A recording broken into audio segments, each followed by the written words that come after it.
그리스도 예수의 은총과 사랑 그리고 평안이 변함없이 오늘 이 밤 새순교회 가정 이음의 밤에 오신 분, 또 직접 온라인으로 들으시는 모든 분들에게 함께 하시기를 소망하며 인사드립니다. 이 시간 하나님께서 허락해 주신 은혜를 구하기 위해 성경 말씀 같이 읽도록 하겠습니다. 신약성경 에베소서 6장 4절입니다. 신약성경 에베소서 6장 4절입니다. 이 친숙한 본문, 한 달 동안 저희는 십자수로 시작해서 가정에 대한 의미를 여러 목회자들과 함께 나누었고, 매 모임마다 하나님이 우리의 공동체 안에 가정을 어떻게 세워가고 계시는지, 또 어떻게 역사하고 계시는지, 우리는 어떻게 참여해야 하는지에 대해서 계속해서 생각하고 기도했습니다. 좀 더 선명하게 결론적으로 다시 한번 생각하는 의미를 담아서 에베소서 6장 4절의 말씀을 다 같이 한 목소리로 읽고 주님의 뜻을 생각해 보겠습니다. 에베소서 6장 4절입니다. 같이 읽겠습니다. 또 아비들아, 너희 자녀를 노엽게 하지 말고 오직 주의 교훈과 훈계로 양육하라. 하나님의 말씀입니다. 지난 11월 2일 날 수요일 오전에 이곳에서 혹시 저와 함께 여호수아서의 말씀으로 하나님의 선하신 뜻을 좀 생각하셨던 분들은 복습한다 생각하시면 될 것 같고요. 또 오늘 처음 혹시 저의 모습을 보시는 분들은 가정과 관련된 주님의 교훈이 어떻게 우리의 삶 속에 주어질 수 있는지 좀 새롭게 생각하고 결단하는 시간이었으면 좋겠습니다. 요즘 교회에서 가장 이야기하기 어려운 주제가 가정입니다. 생각보다 어려운 주제입니다. 저도 목회자이고 동료들이 좀 있습니다. 제 동료들과 이야기할 때마다 저에게 이런 말을 합니다. 교회에서 목회할 때 성도들을 섬기는 중에 해서는 안 될 그런 주제가 있다. 그것 중에 하나가 가정이라고 이야기합니다. 이러한 어려운 상황 속에 가정이라는 단어를 교회에 현수막에 정확하게 제시하고 또 한 달 동안 뿐만 아니라 늘 가정 중심의 신앙생활과 목회에 집중하고자 하는 새순교회는 어쩌면 이 시대의 새로운 소망이자 대안이 될 수 있습니다. 정말로 어려운 주제를 신앙의 주제로 담아서 나눌 수 있는 것은 지혜의 과정일 뿐만 아니라 용기 있는 결단이기도 합니다. 여러분들은 가정과 관련해서 이 어려운 주제를 개인의 신앙 그리고 성도를 섬기는 모든 과정 속에서 좀 더 구체화하기 위해서 먼저 생각할 출발점이 하나 있습니다. 바울은 우리 시대의 많은 사람들에게 굉장히 어려운 주제들이 있을 때마다 좀 생각해 볼 수 있는 권면을 합니다. 그래서 오늘은 가정과 관련된 이야기를 나누는 동안 조금 더 실천적인 이야기를 좀 제시하고 싶고요. 또 성경 구절들을 필요하면 조금 찾아서 같이 확인해 보고자 합니다. 에베소서 앞에 보면 무슨 성경이 있죠? 네, 갈라디아서 있습니다. 뒤에는 뭐가 있죠? 뒤로 넘겨보시면 빌립보서 1장이 나옵니다. 똑같이 바울이 빌립보서 1장에 보면 1장 9절에 이런 표현이 나옵니다. 내가 기도하노라 너의 사랑을 지식과 모든 총명으로 점점 더 풍성하게 하사 너희로 지극히 선한 것을 분별하며 라고 이야기합니다. 가정과 관련된 우리 시대의 과제는 정답을 찾기가 어렵습니다. 따라서 지극히 선한 것을 분별하는 것이 우리에게 요구되고 필요합니다. 이를 위해 바울이 이런 표현을 합니다. 9절에 내가 기도하노라 너의 사랑을 지식과 모든 총명으로 점점 더 풍성하게 하사. 세 가지가 우리에게 요구된다고 이야기합니다. 지식, 사랑, 총명입니다. 어떤 사람은 가정에 대한 지식이 굉장히 많습니다. 가정은 이런 것이다. 하나님이 이렇게 세우셨다. 우리는 가정과 관련해서 이런 일들을 해야 된다. 굉장히 지식이 많은데 사랑이 부족한 경우가 있습니다.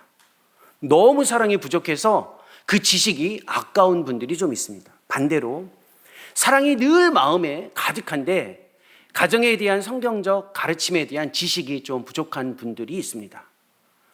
이럴 때 우리에게는 지식이 부족할 때 지식을 보완하고 사랑이 부족할 때 사랑을 좀 더 충만하게 하고 그리고 총명을 통해서 지식과 이 사랑이 좀 더 온전하게 드러날 수 있도록 노력을 해야 합니다.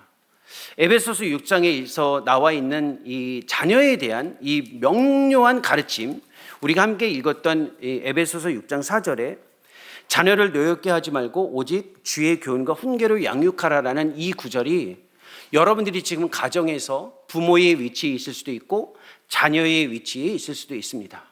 어쩌면 홀로 살아가는 분일 수도 있습니다. 모두 예외 없이 아주 중요한 의미를 가지고 우리가 생각해 볼 주제가 있습니다. 신앙은 하나님과의 관계 방식을 구체화하는 것입니다. 하나님 편에서 관계 방식을 구체화하는 것에 관심을 갖고 있기 때문에 하나님 편에서 제일 힘든 것이 하나 있습니다. 하나님 편에서 무엇이 제일 힘들까요? 단절입니다. 하나님은 단절되는 것을 가장 아파하십니다. 그래서 아담에게 제시했던 가장 첫 번째 질문이 무엇이었냐면 아담아 네가 어디 있느냐였습니다. 왜 이 질문을 했을까요? 하나님은 아담이 어디 있는지 몰라서 이런 질문을 했을까요? 어디 있는지 알고 있었습니다. 아담아 네가 어디 있느냐라는 이 질문은 내가 너를 잃어서 마음이 아프다라는 표현입니다. 그 아담의 자손인 가인과 아벨에게도 똑같이 나타납니다. 하나님이 가인에게 너의 아우 아벨이 어디 있느냐라는 질문을 했습니다. 이 말은 몰라서 묻는 것이 아닙니다. 하나님이 가장 가슴 아파하는 것이 무엇이냐면 상실 단절입니다. 여러분에게 질문 하나 드리고 출발하고 싶습니다. 여러분 정말 소중한 것을 잃어버렸던 경험이 있으십니까? 여러분 지금까지 살아오시면서 내가 잃어버렸던 것 중에 정말 정신이 아찔할 정도로 정말 앞이 캄캄할 정도로 무엇인가 잃어버려서 정말 당혹스러웠던 적이 있으셨습니까? 하나님은 지금도 잃어버린 가정을 향해 너희 가정이 어디 있느냐? 네가 어디 있느냐라는 질문을 던지고 계십니다. 하나님으로부터 떠난 가정, 하나님으로부터 떠난 삶의 모습을 가장 안타까워하고 있기 때문에 그렇습니다. 제가 미국에서 유학하던 시절에 큰 쇼핑몰에 저의 아이를 한번 데려간 적이 있습니다. 제 아이가 이제 갓 걷기 시작했고 어디로 튈지 모르는 아주 힘 있는 어린 남자아이였습니다. 그 쇼핑몰에 데려갔다가 잠시 옆에다 두고 물건을 보는 사이에 저 아이가 없어졌습니다. 없었던 이야기를 만드는 게 아니고 실제 없어졌습니다. 그때 제가 정말 정신이 맨정신이 아니고 잃어버렸습니다. 난 이제 끝이다. 내가 여기서 공부하는 것도 끝이고 내 인생은 여기서 마지막이다. 제 아이가 없어진 겁니다. 그러한 당혹스러움, 그때 하는 표현이 있습니다. 제 아들 이름이 하진이인데 하진아 어디 있지? 이 말은 숨바꼭질하는 질문이 아니라 잃어버린 것에 대한 당혹스러움의 질문입니다. 그때의 그 순간 저는 잊을 수 없습니다. 여러분들도 혹시 그러한 경험을 해보셨습니까? 하나님은 지금 그렇게 우리들 가운데에 잃어버린 사람들을 향해, 잃어버린 가족들을 향해 그 단절의 아픈 마음을 가지고 계시다는 것에서 출발하셔야만 합니다. 반대로 우리도 단절된 삶을 살아갑니다. 신약성경 누가복음에 보면 사마리아 강도 만난 사마리아인의 그 도움을 받는, 그러니까 사마리아인의 이웃을 이야기하는 강도 만난 자에 대한 비유가 나옵니다. 거기에 보면 이 강도 만난 자를 예수님의 이야기를 통해서 어떻게 이야기하냐면 때려 맞고 다 벗겨지고 죽게 되었다라고 이야기합니다. 오늘날 우리 시대에 있는 사람들은 거의 대부분 이렇게 살아가고 있습니다. 자기가 가지고 있는 소유를 잃어버리고 맞고 지치고 힘겹게 살아가고 있습니다. 사람은 사람대로 단절되어져 있고 하나님은 하나님 편에서 단절된 인간들에 대해서 아파합니다. 이러한 상황 속에서 가정은 하나님이 세우신 아주 유일한 회복의 기관입니다. 우리는 개인적으로 하나님과 신실한 경건의 관계를 구축하는 데에 집중할 수 있습니다. 공예배에 모여서 교회 공동체의 활동에도 잘 참여할 수 있습니다. 하지만 이 둘 사이에 가정을 통해 하나님과 단절된 관계를 회복하는 것은 정말로 중요하고 필요하고 그리고 우리에게 요구되는 지금의 과제입니다. 여러분, 정말 뻔한 주제인데 그리고 금요일 하루 일주일 열심히 살아온 이 시간 이 저녁에 이 주제에 대해서 여러분들이 조금 평이하게 그리고 좀 상식적으로 접근하는 것이 우선 요구됩니다. 여러분, 가정 무엇이라고 생각하십니까? 단절과 관련해서 여러분들의 마음속에 주어진 가정은 어떤 모습으로 비추어지고 있습니까? 가정은 하나님이 우리를 회복하고 상실과 단절로부터 회복하시기 위해서 세우신 기관입니다. 이 가정에서 여러분들은 무엇을 경험하고 있습니까? 이 가정이 여러분들에게 어떠한 모습으로 주어집니까? 우리는 가정하면 단순히 남편과 아내, 배우자와의 관계, 자녀가 있는 모습, 이것을 가정이라고 생각합니다. 이거는 생물학적으로 가정일 수 있지만 성경에서 말하는 가정은 이거보다 훨씬 더 넘어서야만 합니다. 성경에서 말하는 가정은 어떤 것을 가정이라고 이야기하냐면 내가 있는 모습 그대로 알려질 수 있는 상황과 여건이 주어질 때 가정이라고 이야기합니다. 내가 무엇을 하지 않아도 사랑받을 수 있는 곳이 가정입니다.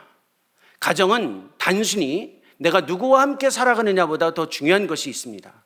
내가 아무것도 하지 않아도 있는 모습 그대로 드러나도 괜찮은 곳, 내가 무엇을 하지 않아도 사랑받을 수 있는 곳, 그것이 가정입니다. 그러면 이제 이런 질문을 해볼 수 있습니다. 나에게는 가정이 있는가? 나는 내가 무엇을 하지 않아도 있는 모습 그대로를 인정해주는 곳이 있는가? 내가 무엇을 하지 않아도 사랑받을 수 있는 그러한 대상이 있는가? 이것이 없다면 우리의 가정은 새롭게 회복되어져야만 합니다. 가정의 가장 중요한 것은 바로 그리스도께서 우리를 받아주셨던 것처럼 또 다른 누군가를 받아 안을 수 있는 곳이 가정입니다. 가정은 그리스도께서 우리를 받아 안아주신 것처럼 우리가 받아들여질 때의 가정이라고 이야기합니다. 이것이 하나님의 모습입니다. 사실 에베소서에 보면 이미 이전에 이와 비슷한 표현, 가정과 관련된 중요한 교훈을 제시했습니다. 3장 14절입니다. 제가 이제 성경을 펴서 같이 좀 보자고 이야기했으니까 조금씩 찾아서 보죠. 3장 14절에 이런 표현이 나옵니다. 이러므로 내가 하늘과 땅에 있는 각 족속에게 이름을 주신 아버지 앞에 무릎을 꿇고 비노니 14절 15절입니다. 이 성경을 읽으면 가정과 아무런 연결이 없는 것처럼 보여지는데 이름을 주신 아버지 누구에게 줬냐면 각 족속이라고 하는데 여기서 족속은 패밀리, 각 가정입니다. 성경의 번역은 족속으로 되어 있지만 이 족속의 기본적인 의미는 가정입니다. 각 가정에게 이름을 주신 아버지 앞에 무릎을 꿇고 빈다. 각 가정에 이름을 주신 분이 하나님이십니다. 가정의 가장 중요한 의미는 하나님의 모습을 드러내는 것입니다. 하나님은 어떤 분이십니까? 하나님에 대한 이해가 우리의 가정을 결정합니다. 그러니까 우리의 가정이 어떤 모습인지에 대해서 사회에서 규정한 것에 갇히시면 안 됩니다. 내가 어떠한 가정을 가지고 있는지 하나님에 대한 이해가 우리의 가정을 결정합니다. 하나님은 삼위 하나님으로 계시고 성부, 성자, 성령 하나님이 서로를 있는 모습 그대로 받아 안으시며 기뻐하시는 분입니다. 이게 하나님입니다. 가정은 바로 이 하나님의 모습을 드러내고 반영하는 것이 가정입니다. 이러한 가정이 여러분의 모습이 그리고 여러분의 가정에서 드러날 수 있도록 노력하는 것이 우리에게 주어진 과제입니다. 하지만 우리가 살아가는 우리의 삶은 이러한 가정보다는 고아와 같이 가정이 없는 것과 같이 살아가는 사람들이 너무나도 많습니다. 고아는 어떤 사람들입니까? 부모가 없을 때의 고아라고 이야기합니다. 우리는 생물학적으로 부모님이 있을 수 있고 자녀가 있을 수도 있습니다. 고아가 마치 사전에 나와 있는 개념처럼 주어지지만 가정의 의미를 담아내지 못하고 있기 때문에 우리의 모습은 사실상 고아처럼 있는 경우가 아주 많습니다. 여러분, 고아하면 어떤 생각이 드시나요? 제가 케냐에서 선교사로 있었습니다. 케냐에서 선교사로 있는 동안 주말마다 아이들과 함께 고아원에 가서 봉사를 했습니다. 그때 나이로비에서 고아의 아이들을 이렇게 보면서 굉장히 여러 가지 것들을 생각하고 배운 것이 있습니다. 여러분, 고아는 어떤 특징이 있다고 생각하세요? 혹시 고아원에서 자라가고 있는 아이들을 봉사해 보신 적이 있으신가요? 제가 이 케냐의 그 고아들을 보면서 뭘 봤냐면 빠르게 성장한다는 겁니다. 고아들은 누구도 돌봐주지 않는다는 것을 본능적으로 알고 있기 때문에 굉장히 빨리 자라요. 기저귀도 일찍 떼고 음식을 먹는 데에도 아주 재빠릅니다. 그래서 마지막 이 음식 숟가락이 들어갈 때가 언제인지 알고 절대 먹으려고 하지 않아요. 그게 먹으면 끝이라는 걸 알기 때문에 음식을 계속 먹고 싶어 합니다. 고아는 굉장히 빨라요. 우리 시대의 신앙인들은 고아와 같은 분들이 많습니다. 빨리 뭔가를 열심히 해서 내 스스로 노력을 해서 인정받아야 된다는 생각에 갇힙니다. 기독교 신앙에 가정을 통해서 하나님을 경험하지 못한 사람들의 가장 큰 불안한 현실이 여기에 있습니다. 내가 뭘 해야 인정받는다. 내가 무엇인가 드러내야 인정받는다. 내가 결과물을 제시해야 사랑받을 수 있다라는 것에 갇히는 겁니다. 그런데 우리 시대의 가정이 그렇습니다. 부모님이 자녀에게 무엇을 해야만 자녀를 인정해주는 가정으로 다 변했습니다.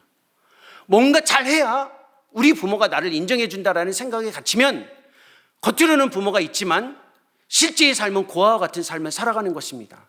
영적으로 우리는 고아처럼 살아가는 사람들이 생각보다 많다라는 겁니다. 이러한 현실 속에서 제가 오늘 여러분들과 나누고 싶은 주제는 바울이 이야기한 이 부분입니다. 주의 교훈과 훈계로 어떻게 양육하느냐입니다. 굉장히 어려운 주제이죠. 주님의 교훈과 훈계로 어떻게 우리의 자녀들을 양육할 것인가입니다. 자녀가 있으신 분들은 지금까지 자녀들을 사랑하셨잖아요. 자녀를 키우셨어요.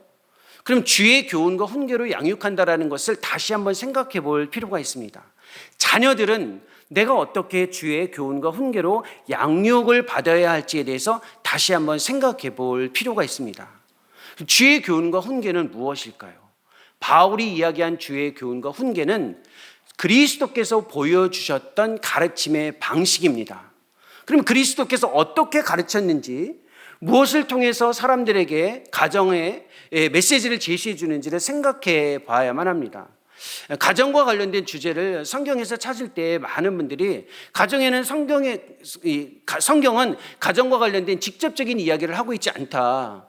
가정 예배라든지 아니면 가정과 관련된 신앙 교육을 직접 예시로 제시하지 않고 있기 때문에 사실상 어떻게 해도 된다라고 하는데 그렇지 않습니다. 그리스도께서 어떻게 사람들에게 가르쳤는지를 생각해 보면 오늘날 우리가 우리 시대의 가정에 속해 있는 자녀들을 어떻게 양육해야 되는지에 대해서 배울 수 있습니다. 주님께서 사람들에게 가르쳤던 삶의 방식은 세 가지로 나타납니다. 주님께서는 늘 항상 치유해 주셨습니다. 병든 자들을 치유해 주셨습니다. 주님께서는 늘 항상 사람들에게 먹고 마실 것을 제공해 주셨습니다. 그리고 주님께서는 항상 잘못된 가르침으로 가고 있는 사람들을 바른 길로 보호하는 일을 하셨습니다. 이 세 가지가 주님의 교훈과 훈계와 연결되어져 있습니다.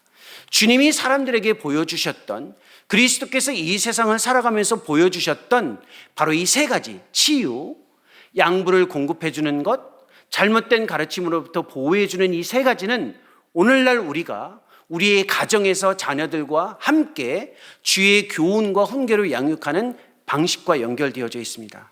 조금 생각해 볼까요? 주님이 치유해 주셨습니다. 치유는 회복입니다.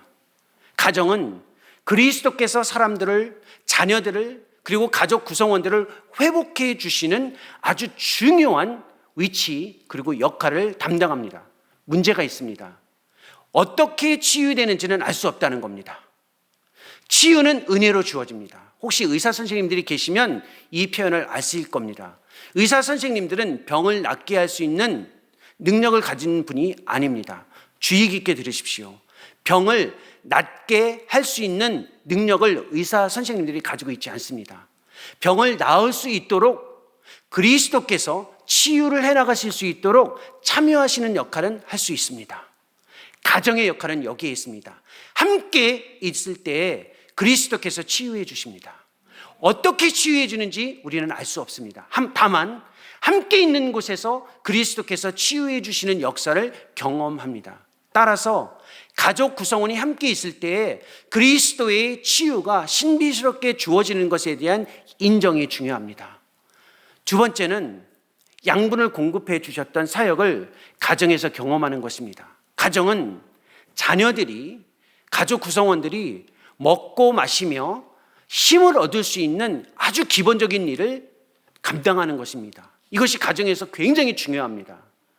부모님들이 하는 가장 중요한 일들은 무엇이냐면 아이가 원하는 것을 해주는 것이 아니라 아이에게 필요로 하는 것을 제공해 주는 것입니다.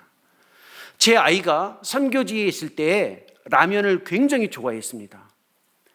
사실 지금 한국에 들어와서 지내고 있을 때에는 라면은 아무것도 아닙니다. 그런데 선교지에 있을 때는 라면 하나 구하기가 너무 어려웠습니다. 이 아이가 라면 맛을 알았어요. 그러나 라면을 먹으면 굉장히 좋아요. 한국 사람이니까 입맛이. 아침에도 라면을 달라고 합니다. 눈 뜨면 라면 먹고 싶다고 이야기합니다. 부모는 아이가 좋아하는 것, 원하는 것을 주는 것이 아니라 필요라는 것을 줘야 하기 때문에 줄 수 없습니다. 가정에서 주의 교훈과 훈계로 자녀들을 양육할 때에 부모님들의 역할은 아이가 원하는 것을 찾는 것이 아니라 무엇이 필요하는지를 분명히 확인해야 하는 것입니다. 주님께 물어야 할 것은 거기에 있습니다. 아이들을 스포일시킨다고 하는데 늘 항상 아이들에게 미안한 마음을 가지고 계신 부모님들이 있습니다. 그래서 아이들이 원하는 것을 조금이라도 해주고 싶어 합니다. 이 유혹을 참으셔야만 합니다. 이 유혹을 견디셔야 아이들이 건강해질 수 있습니다. 그래서 라면이 있지만 제 아이에게 날마다 라면을 줄 수 없었고, 그리고 건강한 음식을 먹어서 건강하게 자라갈 수 있도록 부모의 책임을 다했던 것처럼 우리는 그 일을 배워야만 합니다. 이 두 가지는 비교적 평이하게 이해되는데, 세 번째 과제는 가정에서 자녀들을 양육하는 데 아주 중요한 의미를 가지고 있습니다. 잘못된 가르침으로부터 보호하는 것입니다. 이게 그리스도께서 한 개인에게 하는 것이 아니라 가정에서 자녀들에게 하는 유일한 특권이자 사명이기도 합니다. 왜냐하면 잘못됐다라는 것을 이야기할 수 있는 것은 아무나 이야기할 수 없습니다. 아주 긴밀한, 아주 친밀한 관계가 있을 때에만 잘못됐다라고 이야기할 수 있습니다. 제가 아무런 상관도 없는 앞에 계신 집사님이신가요? 집사님께 그렇게 하시면 안 됩니다, 이렇게 하십시오라고 이야기할 수가 없습니다. 아주 무례한 겁니다. 무슨 관계가 있다고 제가 이야기합니까? 제가 누구에게나 그렇게 이야기할 수 없습니다. 잘못된 것을 잘못됐다라고 이야기해 줄 수 있는 것은 남의 자녀에게는 할 수가 없습니다. 제가 이 교훈을 제가 살아오면서 많이 경험했습니다. 어줍잖게 판단하고 남의 집 아이에게 야, 너 그렇게 하면 안 되라고 수도 없이 이야기했을 때 그 부모님이 저희 가정과 단절했습니다. 제가 그 경험을 많이 해봤습니다. 왜 나는 바르게 이야기했는데 저 옆집 부모님이 나와 단절했을까? 왜냐하면 나와 깊은 관계가 없는 아이에게 옳고 그름을 설명했기 때문에 그렇습니다. 자녀들에게 옳고 그름을 이야기해 줄 수 있는 유일한 대상은, 유일한 주체는 부모님밖에 없습니다. 사실은 교육자들도, 목사님들도 쉽게 이야기할 수 없습니다. 목사님들이 그렇게 이야기할 때, 교육자분들이 그렇게 이야기할 때 아이들이 이런 생각을 갖습니다. 나 교회 끊을 거야. 여기만 교회야? 나 다른 교회에 갈 거야 라고 마음속에서 그런 결심을 합니다. 왜 그럴까요? 목사님의 가르침이 잘못됐다기보다는 깊은 관계가 없이 옳고 그름을 지적했기 때문에 그렇습니다. 이게 중요합니다. 그리스도께서 자녀들에게, 사람들에게 다가가서 이것이 바른 길이 아니다, 이렇게 살면 되지 않는다라고 이야기하는 것은 자녀들과 함께, 즉 그 대상과 함께 깊은 관계가 있기 때문에 그렇습니다. 이것을 제가 조금 더 중요하기 때문에 풀어서 말씀드리겠습니다. 제가 막 상황을 이야기하지 않아도 제 개인적인 생활들이 조금 비춰지시죠? 십자수 때 들으셨던 분들은 아마 조금 더 선명하실 거고요. 제가 미국에서 유학을 했습니다. 10여 년 동안 미국에서 공부를 했습니다. 그때 검해진 건 아니에요. 캘리포니아 지역에서 이제 공부를 했는데 공부를 다 마치고 선교지로 가기 전에 저희 식구들이 그래도 미국을 떠나는데 그래도 미국에서 조금 공부도 하고 지냈으니까 캐년을 한번 가봤으면 좋겠다. 왜냐면 한 8, 9년 공부를 하면서 캐년을 가본 적이 없어요. 그렇게 쉽게 이렇게 그 관광에 이렇게 가고 뭐 그럴 수가 없거든요. 유학생활을 하다 보면. 근데 한국에 계신 분들이 관광을 가면 갈 수는 있는데 유학생을 하면은 굉장히 어렵습니다. 그래서 마지막 선교지로 가기 전에 그랜드 캐년, 자이언 캐년, 브라이스 캐년이라고 캐년 서클이 있어요. 이게 서부 지역에 거기를 한번 이제 운전을 해서 이제 갔다 오기로 결심을 했습니다. 근데 미국에 있는 캐년들은 한국의 국립공원과 좀 다릅니다. 한국의 국립공원은 밑에 주차장에다 차를 주차하고 그리고 이제 쭉 걸어서 올라가잖아요. 그런데 미국에 있는 캐년들은 꼭대기까지 차를 타고 올라갑니다. 그리고 거기다 주차장에 주차를 하고 이제 내려서 걸어가는 방식으로 이제 구경을 하거든요. 제 아이가 여전히 이때는 이제 조금 컸습니다. 그 쇼핑몰에서 잃어버렸을 때보다 조금 컸는데 이때 이 아이가 여전히 남자아이니까 캐년에 들어가서 이렇게 쭉 보는데 길을 조그만 산책로가 있는데 거기에 옆에는 절벽처럼 되어 있고요. 아주 깊게 길이 패어져 있었습니다. 내려가자마자 그 길을 막 달려 내려가는 겁니다. 정말 달려 내려갑니다. 혹시 들으셨다면 한 번 더 들으시면 됩니다. 저에게 이 이야기를 들으셨으면 한 번 더 들으셔도 됩니다. 그래서 제가 복습이라는 이야기를 한 겁니다. 쭉 내려갈 때 그때 제가 제 아이에게 이야기했습니다. 야! 너 가면 안 돼! 뛰면 안 돼! 라고 이야기했습니다. 소리를 질렀습니다. 그러자 제 아이가 뒤로 돌아서서 저를 향해서 손찌검을 하면서 이렇게 이야기하는 겁니다. 너 나한테 왜 소리 질러? 영어로 물론. 영어로 Why are you yelling at me? 딱 그러는 겁니다. 너 왜 나한테 소리 질러? 이 아이는 자기에게 소리 지르는 것이 정말 기분 나쁜 겁니다. 저는 제 아이에게 소리를 지를 수밖에 없었습니다. 왜요?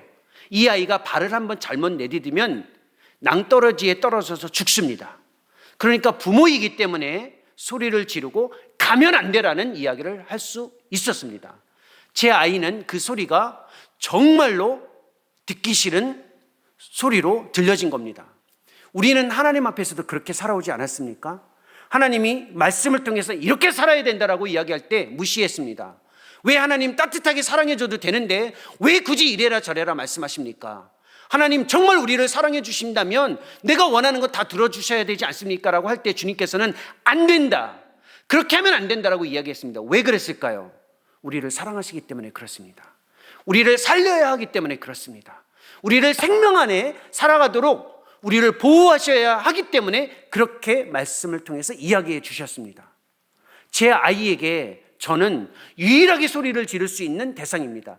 아이가 싫어해도 소리를 질러야 합니다. 왜? 살아야 하기 때문에 그렇습니다. 부모의 역할이 바로 여기에 있습니다. 아이를 향해 옳고 그름을 가르칠 수 있는 용기가 중요하다는 겁니다. 분명하게 제시해 주어야만 합니다. 아이가 듣기 싫어도 불편해도 부모로서 이 책임을 소홀히 하면 가정의 회복은 어렵습니다. 누구도 할 수 없는 일입니다. 바로 이렇게 명확하게 주의 훈계로 가르칠 수 있는 이 사역이 우리에게 있어서 굉장히 중요한 과제입니다. 이와 관련해서 여러분들이 좀 더 구체적으로 이제 한 달에 가정과 관련된 여러 주제들을 정리하고 여러분의 삶과 연결시킬 수 있는 실천적인 내용들을 좀 생각해 봤으면 좋겠습니다. 그래서 주의 교훈과 훈계로 우리의 자녀들을 양육해야 된다는 이 마땅한 부담과 사명 앞에 우리가 좀 구체적으로 늘어갈 수 있는 몇 가지들을 제가 좀 말씀드리고 싶고 함께 나누고 싶습니다. 물론 거듭 말씀드리지만 11월 첫 주에 제가 이야기했던 내용과 일부분 교차할 수 있습니다. 다만 젊으신 분들이나 처음 들으시는 분들은 좀 더 새롭게 들을 수 있을 거라 기대를 해봅니다. 첫 번째 중요한 과제는 지혜와 용기가 먼저 중요합니다. 외적인 상황을 바꾸려고 노력하지 마십시오. 가정의 외적 조건을 바꿔야만 아이들이 잘 클 수 있다는 생각보다는 내면의 지혜와 용기를 우선 갖는 것이 중요합니다. 이를 위해서 아이들에게 그리고 가정에서 훈련할 수 있는 굉장히 중요한 출발점이 무엇이냐면 고독의 훈련입니다. 고독의 훈련은 굉장히 어려운 것 같지만 내면에 하나님을 위한 공간을 마련할 수 있는 의도적 노력을 해줘야만 합니다.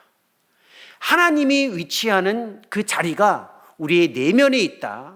우리의 내면에서 하나님이 반드시 역사하고 계시다라는 것을 가르쳐주고 훈련할 수 있는 지혜로운 선택이 먼저 중요합니다.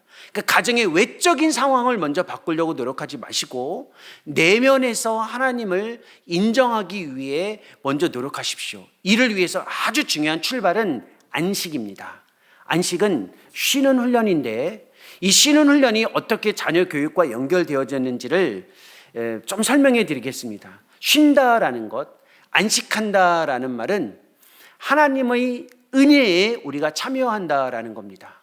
아이들과 가장 긴밀하게 대화하거나 함께 예배하거나 신앙과 관련된 이야기를 나눌 수 있는 가장 좋은 시간은 저녁입니다. 저녁 시간에 특별히 아이들과 함께 조금이라도 대화할 수 있는 이 노력은 안식과 연결되어져 있습니다.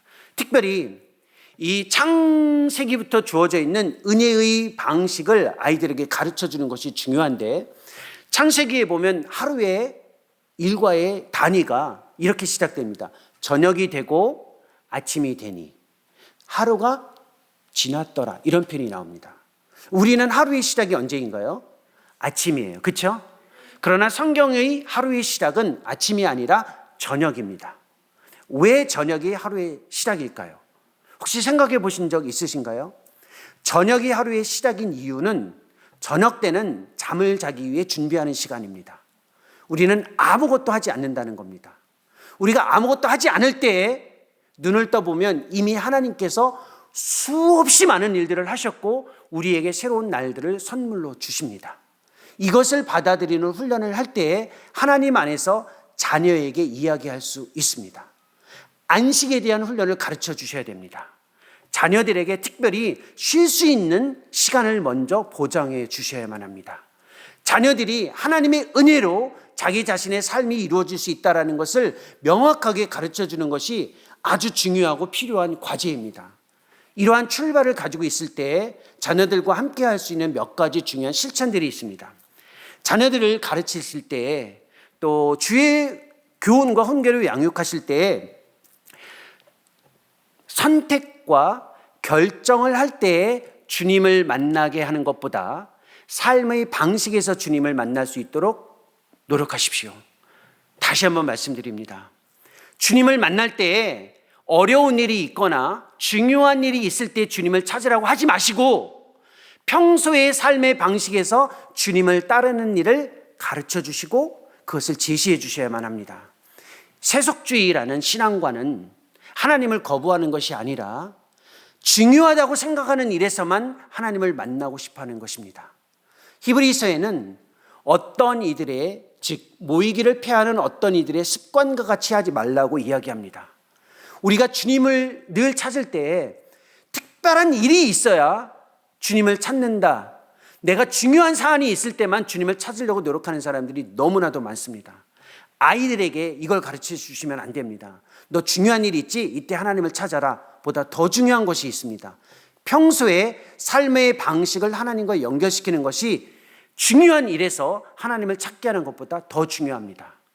왜냐하면 하나님을 찾아야 될 때는 내가 힘들거나 중요한 일이 있어야만 하나님을 만난다고 하는 이 습관에 젖어들면 평소에 하나님을 경험하는 것이 아주 어렵기 때문에 그렇습니다. 주님이 우리에게 주신 소명이 있습니다. 하나님 나라가 이 세상에 주어졌을 때 주님이 우리에게 요구하신 내용이 있습니다. 마가복음 1장에 보면 하나님 나라, 때가 찼고 하나님 나라가 가까웠으니 이렇게 이야기합니다. 너희 회개해라 그리고 믿어라 라고 이야기했습니다. 성경 공부하셨으니까 잘 아시죠? 마가복음에 보면 1장에 하나님 나라가 딱 주어졌을 때 주님이 우리에게 요청하신 소명이 있는데 세 가지예요. 첫째, 회개해라. 두 번째, 믿어라. 여기서 끝나요. 여기서 끝나요. 세 번째가 있습니다. 그건 뭐냐면 나를 따르라였습니다. 우리 아이들에게 가르쳐야 될 것은 삶의 과정에서 주님을 따르는 겁니다. 무엇을 하느냐보다 더 중요한 것은 무엇을 해도 주님을 따르는 방식으로 살아가게끔 하는 것입니다. 이 일에 집중하지 못하면 주님은 나를 무엇을 위해 부르셨는가? 주님이 나를 부르시는 일은 무엇인가에 집중합니다. 이것은 찾기가 어렵습니다. 주님의 소명은 찾는 게 아니고 주님의 소명은 우리가 만들어지는 것이 우리 주님의 소명입니다. 그러니까 아이들에게 너의 하나님의 뜻이 무엇인지 물어라. 이것보다 더 중요한 가르침은 네가 무슨 결정을 해도 괜찮다. 그 결정 속에 하나님을 따르는 일에 집중해라. 이것이 더 중요하다라는 겁니다. 이 일을 하지 않으면 하나님을 일로 만나고 싶어 합니다. 하나님을 사건을 통해서만 만나고 싶어 합니다. 이게 자녀들을 병들게 하는 방식입니다. 다윗을 생각해 보십시오. 다윗은 어떤 사람입니까? 다윗이 왜 훌륭한 신앙의 인물입니까? 여러분의 자녀들도 혹시 다윗처럼 되고 싶어 하지 않나요? 다윗이 어떤 사람이었습니까? 다윗은 사울에게 쫓길 때 아주 중요한 훈련을 하나 했습니다. 복수에 칼을 간 것이 아니라 내 숨소리 하나에도 주님이 도우시지 않으면 내가 숨 쉴 수 없다라는 것을 배우고 익혔던 인물입니다. 그래서 신앙의 위인이 된 것입니다. 다윗이 그 훈련을 평소에 했기 때문에 사울에게 복수해야 할 시점이 왔을 때에도 옷자락만 긁어놓고 마음이 찔렸다라고 고백했습니다. 정말 중요한 것이 있습니다. 우리에게 훈련은 평소의 삶의 방식에서 그리스도를 따르는 일에 집중하게 하는 것입니다. 그래서 자녀들에게 하나님의 뜻이 무엇인지 물어봐라. 이런 표현은 가급적 하지 않는 것이 좋습니다. 네가 무슨 일을 해도 괜찮은데 주님을 따르는 마음으로 하고 있는지 한 번쯤 생각해 봐라 라고 이야기해 주는 것이 훨씬 더 바람직한 접근입니다. 그렇지 않으면 마음속에서 허망한 것을 따라가면서 살아갑니다. 이를 위해서 평소의 습관을 보십시오. 아이들이 어떻게 살아가고 있는지의 모습을 보십시오. 부지중에 주어지는 언어의 표현이나 평소에 아무렇지도 않을 때 자연스럽게 드러내는 모습이 진짜 자기 자신입니다. 남들 만났을 때 드러나는 모습은 자기 자신의 진짜 모습이 아니에요.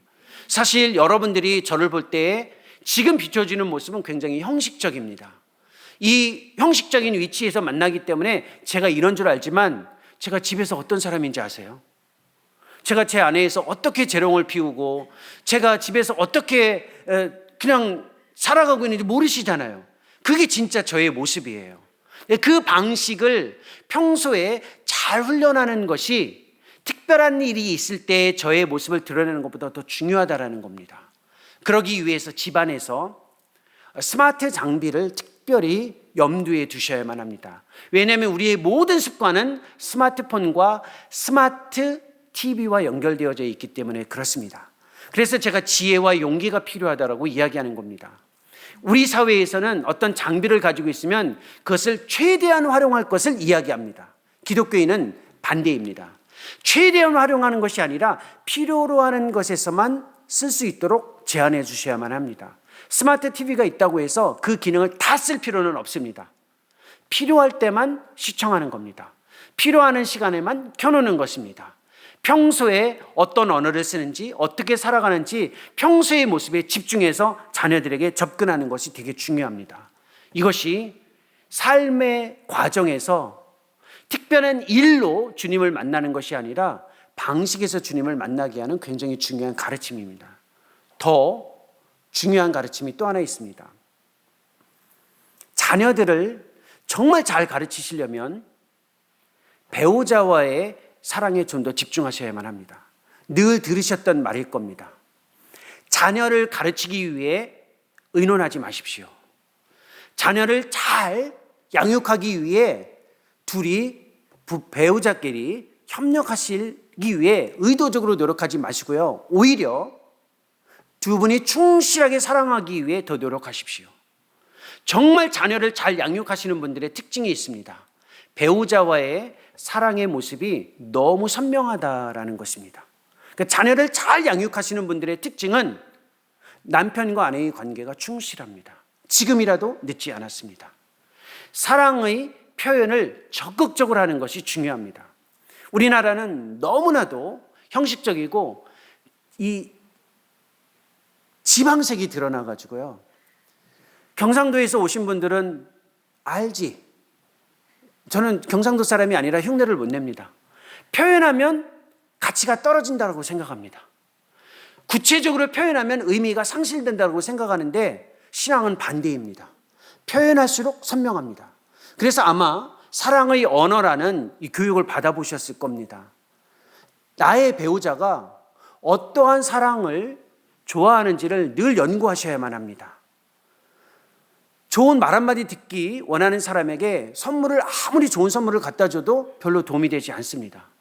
열심히 집에서 협력해 주거나 봉사하는 일을 좋아하는 대상에게 많이 이야기하는 것은 도움이 되지 않습니다. 배우자가 무엇을 좋아하는지 먼저 잘 익히고 사랑을 하면 아이들이 보고 배웁니다. 저는 선교사 역을 할 때 이 부분을 많이 봤습니다. 아이들이 이 선교 사역을 하다 보면 부부가 협력해서 거의 대부분의 시간을 보내고 사역을 하거든요. 저희 아이들을 위해서 노력한 건 별로 없는데 저희 아이들의 모습을 보면 저희 부부가 하는 대로 그대로 따라합니다. 그대로 따라합니다. 그러니까 좀 더 충실하게 사랑해야 될 것이다라는 아쉬움이 늘 항상 우리에게 주어지고 있습니다. 그러한 부분을 좀 노력을 해보시고요. 매일 기도, 이제 좀 본론적인 내용입니다. 제가 우리 그 목사님, 담임 목사님하고 이게 부교육자 목사님들하고 대화를 하거나 또 사역과 관련해서 여러 가지 내용들을 좀 주고받을 때 가정 예배에 대한 관심이 많다라는 이야기를 들었습니다. 그리고 가정 예배를 참여하고 계신 새순교회 성도님들이 좀 많다라는 이야기도 제가 들었습니다. 가정 예배와 관련해서 좀 더 구체적인 실천적인 어떤 내용들을 제가 조금 말씀드리도록 하겠습니다. 가정 예배와 관련해서 가장 중요한 건 지난번에도 말씀드렸듯이 바울이 데살로니가 전서에서 이야기했던 쉬지 말고 기도하라라는 것에 대한 가정에서의 순종입니다. 그러니까 기독교 역사에서 제일 중요한 교훈이자 가르침 중에 하나는 쉬지 말고 기도하는 것입니다. 이 쉬지 말고 기도하는 것에 대한 적용이 가정에서 이루어지는 것이 가정 예배라고 이야기합니다. 가정 예배와 관련해서 여러분들이 가정 예배 해라 아니면 가정 예배는 중요하다라고 이야기하면 마음에 부담이 있습니다. 이것도 형식적인 것도 어떻게 하지? 또 그냥 교회에서 하던 방식대로 아니면 알려준 방식대로 해야 되지 않느냐? 라고 하는데 중요한 원리를 잡고 있으면 목사님들이 제안해 주는 제안의 방식을 좀 더 역동적으로 순종할 수 있습니다. 아주 중요한 원리예요. 말씀이 우리의 생명이다라는 이 확신을 가지고 있느냐 있지 않느냐를 먼저 점검하셔야 됩니다. 가정 예배는 말씀이 가정에 역사하고 있다라는 살아있는 증거의 실천입니다. 우리 시대에 가장 읽혀지지 않는 책, 우리 시대에 정말 생명이라고 이야기하면서도 단 한 번 함께 읽지 않는 성경이 우리의 가정에 있습니다.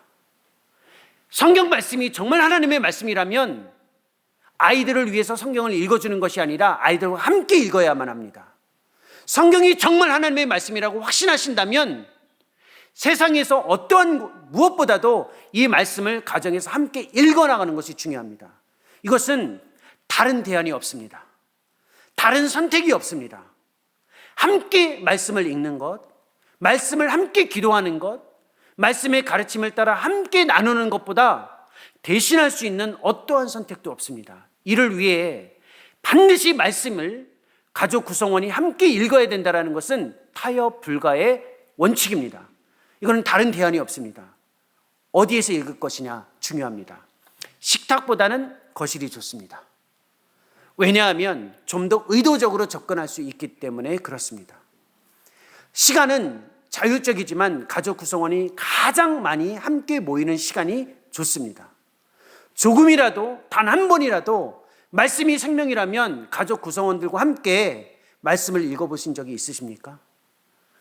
가족을 생각하며 개인이 성경을 읽는 것이 아니라 함께 읽어보신 적이 있냐는 겁니다. 정말 여러분의 신앙이 말씀의 신앙이라고 이야기한다면 말씀이 여러분의 생명을 공급해주는 유일한 하나님의 우리의 삶을 지탱해주고 이끌어주는 그 유일한 생명의 근원이라면 그것을 반드시 읽어야만 합니다. 그것은 절대 대신할 수 있는 것이 없습니다. 두 번째, 말씀을 함께 읽는 것과 함께 몇 가지 실천과 관련된 내용을 제가 말씀드리겠습니다. 첫째는 식탁 기도를 생략하지 마십시오. 함께 밥 먹는 시간을 확보하되 함께 밥을 먹을 때에는 각자 기도하시면 안 됩니다. 반드시 가족 구성원의 대표가 소리를 내서 직접 기도에 참여할 수 있도록 인도해 주셔야만 합니다. 왜냐하면 그리스도의 임재는 먹고 마실 때에 주어지는 것이 성경의 가르침입니다. 따라서 일용할 양식, 가장 기본적인 실천에 그리스도의 임재를 인정하는 기도를 생략하지 마십시오. 이것조차 생략을 해버리면 가정에서 하나님을 경험하는 것을 직접 참여하는 것이 굉장히 어렵습니다. 따라서 반드시 2사람 이상 식사를 하면 각자 기도하지 마시고 소리를 내서 대표가 기도하는 것이 중요합니다. 이 실천을 하면 그리스도의 임재가 가정에 어떻게 임하는지 좀 더 구체적으로 경험할 수 있습니다. 또 하나, 지난 시간에도 제가 말씀을 드렸습니다. 가족들 간에는 가급적이면 문자를 사용하지 마십시오. 가급적이면 대화하셔야만 합니다. 살아있는 음성으로 대화하는 것이 문자 메시지를 주고받는 것보다 중요합니다. 우리는 문자를 쓰는 이유가 있어요. 제가 말씀드렸잖아요. 감정이 노출되는 것을 두려워하는 시대에 살고 있습니다. 나의 언어의 표현이 실수가 주어졌을 때 그것을 굉장히 두려워하는 시대에 살아가고 있습니다. 생각해 보십시오. 내가 누구인지 있는 모습 그대로 받아줄 수 있는 유일한 기관은 가정입니다. 내가 실수하는 것을 두려움 없이 드러낼 수 있는 대상은 가족입니다. 그렇지 않으면 가족이 아닙니다. 따라서 특별히 내 마음속에 있는 언어의 표현을 직접 살아있는 음성으로 할 수 있는 노력이 아주 중요합니다. 집에서 이 언어를 가르쳐야만 합니다. 어린 아이들이 태어나서 입을 열고 말하기 시작할 때 부모님들이 경이로움을 경험합니다. 내 딸이 말을 했다. 내 아들이 말을 했다. 근데 그 아이가 태어나면서 글자를 먼저 쓰지는 않습니다. 말을 할 때 기뻐합니다.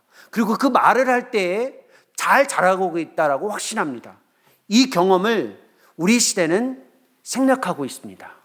정말 관계를 회복하고 싶으시면 대화를 해야만 합니다. 대화하지 않고 관계가 회복될 수 없습니다. 이거는 개인의 경건에서도 마찬가지잖아요. 하나님과 함께 기도하지 않고 경건을 회복할 수 없습니다. 대화, 가족 구성원들 간에 이것을 생략하지 말라는 겁니다. 최대한 대화하십시오. 이것이 정말 여러분의 가정을 회복하는 데 아주 중요한 실천입니다. 또 하나 중요한 것이 있습니다. 시간의 리듬에 하나님을 향한 시간을 반드시 드러내야만 하고 포함시켜야만 합니다. 여러분 가족들을 보면 중요한 날짜에 표시를 합니다. 어떤 날 표시하나요? 생일. 가족 생일들 표시해 놓죠. 그 다음에 가족 결혼기념일 이런 거 표시해놔요. 그렇죠? 중요한 날로 다 표시해 놓는 거예요. 주일날 표시하지 않아도 가족이 다 교회 가는 날 이렇게 다 표시를 해놓죠. 가족이 함께 모여 예배하는 날은 왜 표시를 하지 않나요? 그러니까 표시해야 할 날에 의도적으로 내 생일이 중요하면 가족 전체가 하나님과 만나는 날도 중요한 거예요. 그러니까 그 날도 표시를 해놓고 고정해 놓는 것이 중요합니다. 시간의 리듬에 중요한 날의 우선순위를 먼저 결정하는 것은 실천에 있어서 아주 중요합니다. 여러분 결혼하신 분들 결혼기념일 배우자가 잊어버리면 어떠세요? 들어오기만 해봐라. 오늘이 무슨 날인데 생일 잃어버리면 어떠신가요? 내 생일을 잃어버려? 어떻게 이럴 수 있지? 아이들도 마찬가지잖아요. 엄마 내 생일날 뭐 해줄 거야? 아빠 내 생일날 뭐 사줄 거야? 다 챙깁니다. 그런데 가족 전체가 하나님을 만나야 하는 날을 고정해 놓지도 않고 그러한 일들을 간과한다는 것은 사실상 우리의 생각과 삶의 질서가 엉클어져 있다는 반증이기도 합니다. 그래서 의도적으로 지혜롭게 이러한 날들을 좀 정해 놓으십시오. 또 하나 좀 더 구체적인 예를 좀 말씀드리도록 하겠습니다. 집에서 하루를 시작하기 위해 식구들이 집에 나가기 전에 반드시 가급적이면 손을 모아 함께 기도하고 나가십시오. 아주 중요한 실천입니다. 나가는 시간이 다 다르다, 이렇게 이야기할 수 있습니다. 그러면 최소한 그 사람들끼리라도 같이 기도하고 나가야만 합니다. 아주 중요합니다. 교회에서 예배를 마치고 교회당을 나갈 때는 반드시 목사님의 블레싱, 축복이 주어집니다. 이 세상은 그리스도의 은혜와 하나님의 사랑과 성령의 도우심을 따라 여러분이 살아갑니다라고 하고 파송을 합니다. 집 안에서는 가족 구성원들이 집 밖으로 나갈 때에 그냥 나가는 것이 아니라 파송을 받아서 나가는 훈련을 하셔야만 합니다. 특히 아이들이 학교 갈 때에는 잘 갔다 와라고 하는 것이 아니라 반드시 손을 잡고 기도해주고 집 문을 여셔야만 합니다. 이것이 아주 중요한 실천입니다. 식구들이 함께 손을 모아 기도할 수 있다면 가장 좋습니다. 만약에 이른 새벽에 남편이 출근을 해야 된다면 남아있는 가족 구성원들이 함께 그렇게 출발해야만 합니다. 아주 중요한 실천입니다. 직접 해보십시오. 단 2명만이라도 그렇게 할 수 있어야만 합니다. 자녀가 없고 배우자만 남아있다면 2분이 손을 잡고 그렇게 기도해 보십시오. 정말 삶 자체에 하나님의 중심이 가정 안에 있다는 것을 새롭게 경험해 나갈 수 있습니다. 또 하나 제안입니다.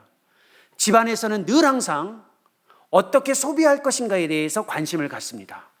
만약에 그리스도인으로서 여러분의 가정을 회복시켜 가고 싶다면 무엇을 배달해 먹을까?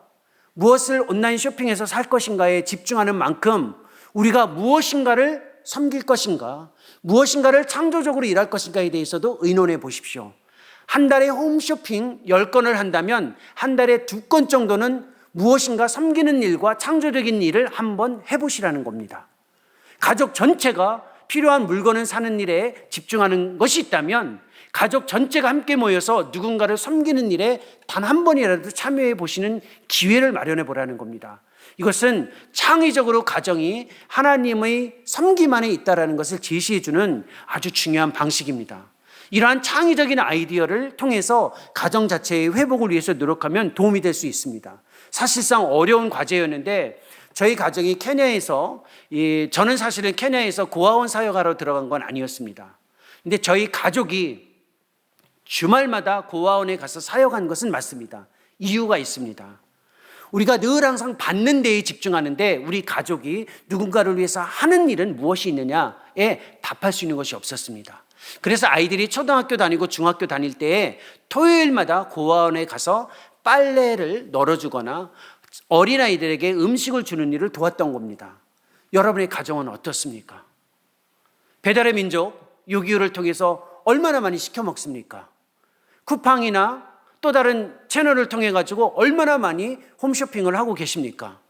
반대로 단 한 번이라도 가족 전체가 누군가를 위해서 섬기고 사랑하고 노력하는 창의적이고 창조적인 일을 해보신 적이 있으십니까? 없다면 한 번쯤 시도해 보십시오. 가정 예배와 관련해서 굉장히 중요한 가정의 동력이 새롭게 주어질 수 있습니다. 또 하나 구체적인 팁이 있습니다. 가정을 정말로 회복해 가고 싶으시다면 차를 타실 때 라디오를 틀거나 스마트폰을 사용하지 마십시오. 차를 타는 시간은 가족이 대화하는 시간이다라고 고정하십시오. 그래서 저희는 차를 타고 있습니다. 저희 가정은. 저희는 차를 탈 때 라디오를 틀지 않습니다. 탈 때 스마트폰을, 물론 운전하니까 스마트폰을 볼 수가 없죠. 가족 구성원 전체가 이야기하는 시간으로 고정합니다. 여러분들도 한번 해보십시오. 우리가 차를 탈 때에는 약속하자. 스마트폰을 사용하지 않는다. 차를 탈 때 라디오를 켜지 않는다. 차를 탈 때에는 우리 가족 전체가 대화하는 시간이다. 얼마나 좋습니까? 1시간 드라이브 해보십시오. 한 30분이면 갈 거리를 1시간 반 돌아가는 겁니다. 왜? 이야기할 수 있는 시간을 벌기 위해서. 아이들과 함께 이렇게 약속을 해보십시오. 그러면 식탁에서 가정에서 대화하는 시간을 차에서 활용하고 있기 때문에 훨씬 더 자연스럽게 접근할 수 있습니다. 이 시대를 거스르는 굉장히 중요한 방법일 수 있습니다. 음악을 들으실 때, 찬양을 들으실 때 이 귀에다 이 이어폰을 끼고 혼자 듣지 마시고요. 같이 듣는 것이 중요합니다. 찬양을 같이 들을 때 같이 고백할 수 있습니다. 그래서 함께하는 일들에 좀 더 집중해 보셨으면 좋겠습니다. 이러한 실천적인 일들을 하는 굉장히 중요한 이유가 있습니다. 사실 제한된 시간 동안 제가 많은 것들을 상세하게 풀어낼 수는 없지만 처음에 이야기했던 하나님의 마음을 우리 시대에 우리의 가족들과 연결시켜야 하기 때문에 그렇습니다. 지난번 11월 2일 날 제가 왔을 때 아담의 사명과 연결해서 가족 구성원의 중요한 책임을 이름짓기라고 이야기했습니다. 하나님이 아담에게 제시한 과제가 있습니다. 창조세계 딱 지어서 아담 앞에 데려왔습니다. 아담이 무엇이라 이름 부르는지 보고 싶었습니다. 기억나시나요? 그래서 아담이 자기 앞에 오는 모든 대상을 향해서 이름을 불렀고 그 이름이 되었습니다. 이 말은 지시 대상에 뭔가를 가르치는 레퍼런스를 한 것은 아닙니다. 아담과의 관계를 따진 것이 아닙니다. 아담이 한 일이 있습니다. 하나님이 지으신 창조세계의 가치를 명확하게 인정하는 일을 했다라는 것이었습니다. 그게 이름짓기입니다. 가족이 회복된다. 여러분에게 지금 하나님이 보내주신 가족 구성원은 기억하시나요? 하나님 편에서 엄청나게 고민하고 고민했습니다. 다른 집으로 보내면 인정받지 못하기 때문에 이 가정에 보낸 겁니다. 여러분의 배우자, 왜 그분이 만났을까요? 여러분이 선택했다고 생각하세요? 하나님의 고민입니다. 딴 사람 만났으면 이렇게 살지 못하니까 보내주신 거예요. 제대로 그 가치를 인정받을 수 있도록. 이 말은 우리를 신뢰하고 계신 하나님이라는 겁니다. 하나님이 우리를 신뢰해 주시고 우리 앞에 우리에게 보내주신 가족 구성원들을 향해 명확하게 이름 짓기를 원하십니다. 근데 그때 11월 2일 날 이야기했던 것과 다른 점을 하나 더 생각하셔야만 합니다. 이름 짓기가 생각보다 어렵기 때문에 그렇습니다. 이름을 교정해 주는 일을 해야 된다는 것입니다. 우리 시대의 많은 사람들은 우리의 이름을 잘못 붙이고 있습니다. 우리의 자녀들이 이 사회에서 부여한 이름에 갇혀 있습니다. 너 몇 등이야? 너 어디 학교 출신이야? 너 어느 직장 출신이야? 너 이렇게 살아가는 요 정도밖에 되지 않아. 이 사회에서 우리의 자녀들에게 이름을 다 붙여줬습니다. 너는 2등급의 인생이다. 너는 3등급의 인생이다. 너는 요거밖에 되지 않는 인생이다라고 다 갖춰져 있습니다. 이름을 바꿔줘야만 합니다. 우리의 사명은 여기에 있습니다. 왜 제가 실천적인 이러한 내용들을 이야기하냐면 우리의 자녀들을 보고 우리의 배우자들을 볼 때에 그 가치를 다시 인정해주는 그 소명을 다시 확인해야 되기 때문에 그렇습니다. 이걸 가리켜 리네이밍한다. 이름을 교정한다라고 이야기합니다. 예수님이 그 일을 하셨어요. 예수님이 어떤 분이십니까? 예수님이 정말 사람들을 먹고 마시게 해주셨죠. 예수님의 제자들이 이렇게 이야기했습니다. 예수님, 쟤네들이랑 먹으면 안 됩니다. 쟤네들은 죄인입니다. 쟤네들은 더러운 인간입니다. 라고 했습니다. 예수님의 제자들이 예수님에게 이야기했을 때 예수님이 제자들을 향해서 이렇게 이야기했습니다. 너의 눈에는 이 아이들이, 이 사람들이 죄인으로 보이지만 나의 눈에는 이들이 나의 형제이고 자매이다라고 해서 이름을 바꿔줬습니다. 여러분이 하셔야 될 일이 여기에 있습니다. 여러분의 자녀들은 이 세상에서 정말 거칠게 살아가면서 이 사회에서 부여한 이름 때문에 신음하고 있고 괴로워하고 있고 단절돼 있고 상실돼 있습니다. 그 자녀들에게 이름을 붙여줘야 되는 겁니다. 괜찮다. 너는 하나님의 자녀다. 괜찮다. 너는 나의 자녀다. 이 이름을 불러줘야 돼요. 그런데 우리는 어떻게 합니까? 학교에서 성적 어때?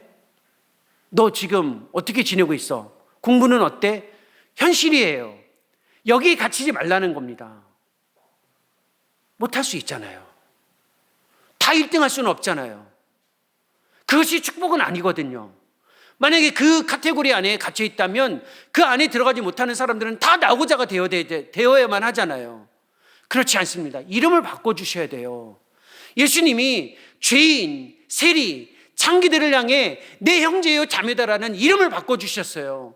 여러분이 가족 구성원들에게 해야 될 그 사명은 바로 여기에 있습니다. 하나님의 사람이다. 하나님의 소중한 사람이다라고 이름을 바꿔주셔야 돼요. 이 사회에서 부여한 이름에 갇히지 않도록 해주셔야 된다는 겁니다. 바울도 마찬가지였습니다. 바울이 어떤 사람입니까? 이 에베소서의 이 맥락이 어떤 맥락인지 아세요? 이 에베소서에 처음에 보면 그리스도 안에서를 그렇게 강조하고 있습니다. 왜냐하면 에베소는 어떤 지역이냐면 부자 동네예요. 좀 더 현실적으로 말하면 대한민국에서 말하면 강남에서 살아가고 있다라는 뜻입니다. 사람들이 나 강남 산다 라는 말은 이 당시로 말하면 나는 에베소에 산다라는 표현이었습니다.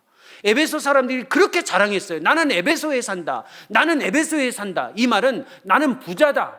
나는 특권계층이다라는 표현입니다. 근데 바울이 이 에베소서 전체에서 이야기합니다. 너희는 그리스도 안에 있는 자다라고 이름을 바꿔줬어요. 우리는 특정한 지역에 살면서 우리는 여기에서 사니까 좀 괜찮은 사람들이다. 우리는 좀 더 나은 사람이다라는 이러한 생각을 다시 바꿔줘야 됩니다. 너는 그리스도 안에 있다. 네가 어떤 상황이 있어도 그리스도 안에 있다라는 것을 제시해 줄 수 있는 것이 우리의 사명이라는 것입니다. 이것이 우리가 해야 할 굉장히 중요한 일입니다. 한 가지 이야기만 하고 우리 한번 기도했으면 좋겠습니다. 제가 지난 시간에도 아마 이야기했는지 모릅니다. 너무 중요한 이야기이기 때문에 저는 어려서부터 예수님을 믿지 않았습니다. 저희 부모님은 예수님을 믿지 않았습니다. 저희 친구가 전도를 해서 저는 교회에 들어오기 시작했습니다. 그것도 고등학교 2학년 때 예수님을 믿기 시작했습니다. 굉장히 늦게 믿었어요. 주일학교는 검정고시로 다 넘어섰은 사람입니다. 정말이에요. 고등학교 2학년 때부터 예수님을 믿었거든요. 그때 주일학교 선생님이 계십니다. 근데 주일학교 선생님 이름이 조명숙 선생님이세요. 이 선생님은 제가 평생에 잊을 수 없는 선생님이에요. 제가 대학교 때 암으로 돌아가셨어요. 한 번도 제대로 보지 못했습니다. 주일학교 떠난 이후에. 왜냐하면 지방에서 고등학교를 졸업하고 교회를 다니고 서울로 대학을 왔기 때문에 그 선생님을 주일학교 때만 봤습니다. 그 선생님이 저를 불러서 공부하는 중에 쉬는 날 불러서 백화점에 데려가서 옷을 사주신 적이 있으십니다.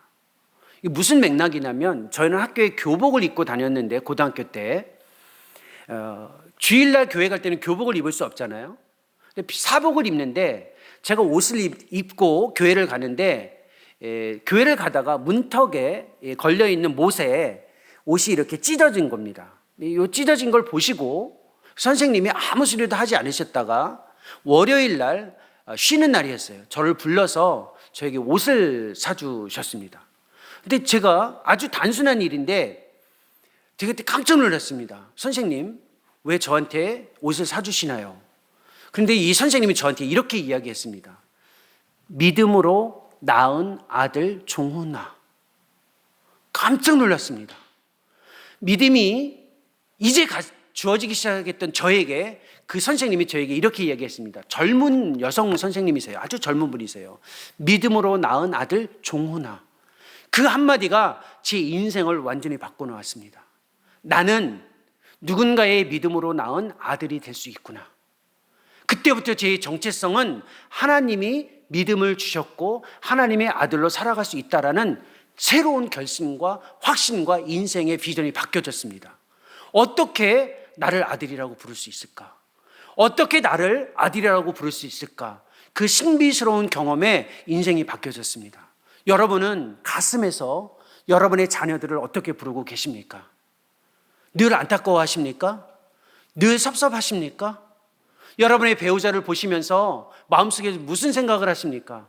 내가 인생 돌이킬 수만 있다면 다시 시작할 수 있을 텐데. 이런 생각 가지십니까? 생각을 바꿔보십시오. 정말 형편없는 저에게 믿음으로 낳은 아들이라고 불렀던 그 선생님의 마음을 제 가슴 속에서 잊을 수가 없습니다. 여러분은 어떠십니까? 여러분 자녀들을 향해서 한번 마음속 깊은 곳에서 내 사랑하는 아들, 내 사랑하는 딸, 네가 무엇을 하지 않아도 있는 모습 그대로 너는 하나님의 자녀다 라는 생각을 가르치고 제시해 줄 수 있는 노력에 참여했으면 좋겠습니다. 이것이 가정을 회복하는 우리의 과제입니다. 우리 이 시간 같이 한번 기도했으면 좋겠습니다. 여러분, 제가 지난 11월 2일과 오늘에 거쳐서 2번 가정에 대한 이야기를 좀 나누었습니다.